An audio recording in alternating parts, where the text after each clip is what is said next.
Okay, Comparative Company Analysis o yung CCA. So, yung Comparative Company Analysis, ito yung comparison.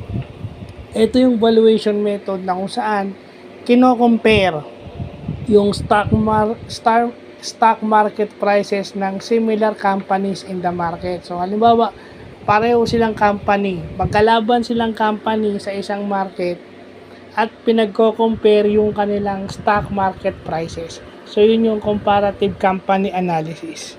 Yan. O yung CCA. Yan yung mga valuation na ginagamit sa business. They are using similar metrics para malaman nila kung sino yung mas mataas na stock prices kaysa sa kanila. The higher the stock market prices, the better. Kasi pag bumaba ang stocks mo, ibig sabihin, bumaba na yung value ng kumpanya mo. Yun ang ibig sabihin yan. So, maganda pag-aaralan natin yung comparative company analysis. So, yun lang po.